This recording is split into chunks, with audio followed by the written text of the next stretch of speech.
Karume Day, kwa Kiswahili siku ya Karume, ni kumbukumbu inayoadhimishwa kila ifikapo Aprili 7 ya kila mwaka, kukumbuka shambulio la mauaji lililopelekea kifo cha rais wa kwanza wa Zanzibar, Sheikh Abeid Amani Karume, kilichotokea mnamo Aprili 7 mwaka 1972. Inaaminika kuwa Sheikh Abeid Amani Karume alizaliwa nchini Malawi mwaka 1905 na kufanya kazi ya ubaharia kabla ya kuingia kwenye siasa.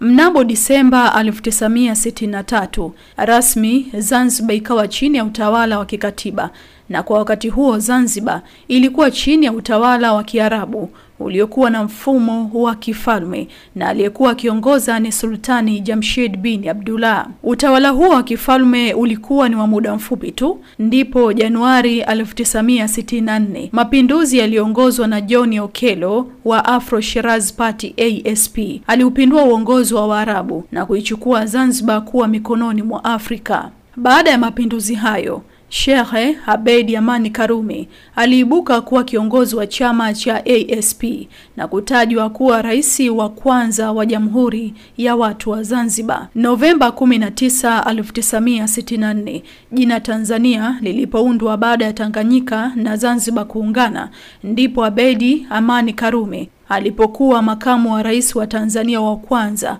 huku rais akiwa hayati Mwalimu Julius Kambarage Nyerere. Na Abeid Amani Karume anatajwa na baadhi ya watu kama mwanzilishi mwenza wa Tanzania. Karume aliuawa tarehe 7 Aprili 1972 mjini Zanzibar. Watu 4 wenye silaha walimpiga risasi na kumuua. Licha kukosekana kwa ushahidi, mwanasiasa wa Kiarabu Abdurrahman Mohamed Babu alifungwa jela na kuhukumiwa kifo kwa kuwa nyuma ya njama ya kumuua Sheikh Abeid Amani Karume. Mwanasiasa huyo aliyehisiwa kupanga njama za mauaji aliachiwa huru baada ya miaka 3 kupita kupitia msamaha uliotolewa na hayati Rais Julius Kambarage Nyerere.